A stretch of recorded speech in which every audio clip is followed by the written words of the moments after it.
आज भी इस पर्वत पर निवास करते हैं श्री राम भक्त हनुमान जी। लोगों ने कई बार कैमरे में किया है उन्हें रिकॉर्ड। आप देख रहे हैं मिस्टीरियस हिंदू। तो चलिए अब करते हैं ज्ञान की बात। वीडियो में आगे बढ़ने से पहले हमारे चैनल को सब्सक्राइब अवश्य करें और बेल आइकन जरूर दबाएं ताकि ऐसी ही रामायण और महाभारत से जुड़ी हुई गाथाएं, किस्से, कहानियां आपको जानने और सुनने को मिलती रहे। मर्यादा पुरुषोत्तम भगवान श्री राम के परम भक्त बजरंगबली, जो स्वयं एक चिरंजीवी हैं और उन्हें चिरंजीवी रहने का वरदान मिला है। ऐसा माना जाता है कि हनुमान जी सतयुग से लेकर कलयुग तक उपस्थित हैं और यही कारण है कि वो आज भी धरती पर स्थित गंधमादन पर्वत पर निवास करते हैं। अब इस बात में कितनी सच्चाई है, इसको जानने के लिए इस वीडियो को अंत तक जरूर देखिए ताकि आप भी इस रहस्य से पर्दा उठा हुआ देख सके। पुराणों की माने तो प्रभु राम तथा देवी माता सीता ने पवन पुत्र बजरंगबली को कलयुग में अधर्म के नाश और धर्म को फैलाने के लिए अमरत्व का वरदान दिया था। यही वजह है कि पृथ्वी लोक पर कुछ खास जगहों को मारुति जी का निवास स्थान माना जाता है। उन्हीं में से एक है गंधमादन पर्वत। आपको बता दे कि हिमालय के कैलाश पर्वत के उत्तर दिशा में स्थित एक जगह है जो गंधमादन पर्वत के नाम से जानी जाती है। फिलहाल ये क्षेत्र तिब्बत में आता है। यहाँ पहुंचने के 3 रास्ते हैं। पहले नेपाल के रास्ते हुए मानसरोवर के आगे जा सकते हैं, दूसरा भूटान के पहाड़ी क्षेत्र से है और तीसरा मार्ग अरुणाचल प्रदेश में होता हुआ जाता है।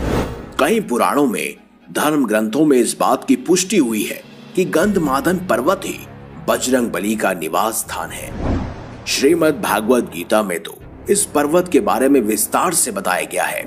वेद व्यास रचित महाभारत में भी इस पर्वत का उल्लेख मिलता है, जिसमें पांडवों और पवन पुत्र हनुमान जी की भेंट के बारे में जानकारी दी गई है। आखिर पवन पुत्र हनुमान जी ने पूरी धरती पर सिर्फ और सिर्फ गंधमादन पर्वत को ही अपना स्थान क्यों चुना? तो इस बात का जवाब हमें श्रीमद् भागवत पुराण में मिलता है।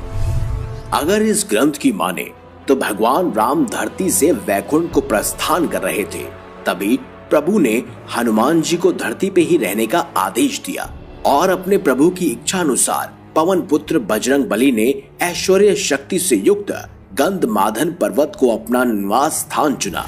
वहां अपने अज्ञातवास के समय सभी पांडव हिमवत पार करके गंधमादन पर्वत के पास पहुंचे थे। कुंती पुत्र भीम ब्रह्म कमल लेने के लिए इस पर्वत पे आए थे, जहां उन्होंने हनुमान जी को लेटे हुए देखा।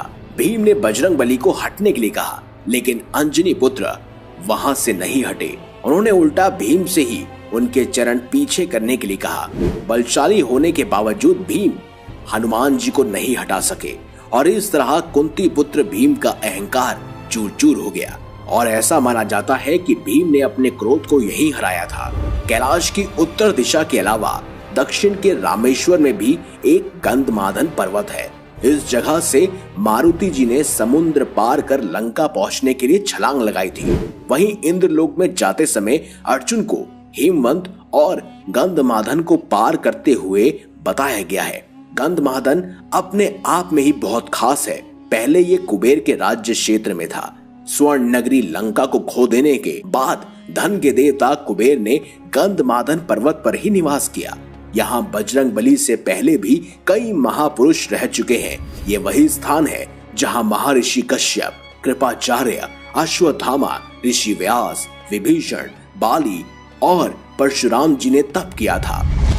और तो और मार्कंडे ऋषि ने भी भगवान नारायण के उदय में भी गंधमादन पर्वत के दर्शन किए थे। इसके साथ कई देवता, ऋषि मुनि और अप्सरा और किन्नरों ने इस पर्वत को अपना निवास स्थान माना। ये सब वहां निर्भीक होकर विचरण करते हैं। अब ये भी जान लेते हैं कि गंधमादन पर्वत का नाम आखिर कैसे पड़ा। इसके पीछे एक रोचक कथा है। धर्म ग्रंथों के अनुसार इस पर्वत पर कई तरह की जड़ी बूटियां और वनस्पति हैं, जिससे ये पूरा वन सुगंधित रहता है। इसी के चलते इस पर्वत का नाम गंधमादन रखा गया। समेरु पर्वत के चारों तरफ में इसे गंधजन पर्वत के नाम से जाना जाता है। आपको बता दें कि गंधमादन पर्वत के शिखर पर किसी भी वाहन से नहीं पहुंचा जा सका है और तो और इस पर्वत पर कोई भी बुरी आत्मा नहीं पहुंच सकती, क्योंकि पापियों का यहाँ रहने वाले विशाल सर्प कीड़े मकोड़े डस लेते हैं।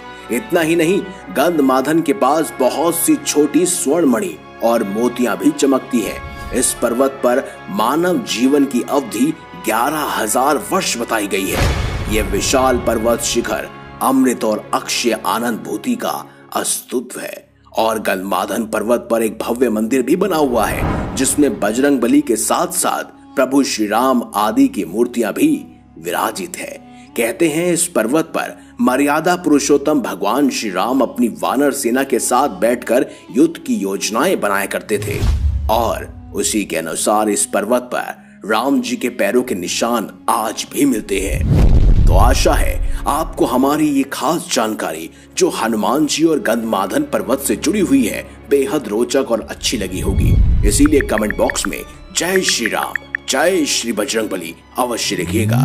वीडियो अगर आपको अच्छी लगी है तो लाइक कीजिए, हमारे चैनल को सब्सक्राइब कीजिए और ज्यादा से ज्यादा शेयर भी कीजिए। मिलेंगे अगली बार एक नई खास वीडियो के साथ, तब तक के लिए देखते रहिए संपूर्ण ज्ञान का केंद्र बिंदु मिस्टीरियस हिंदू।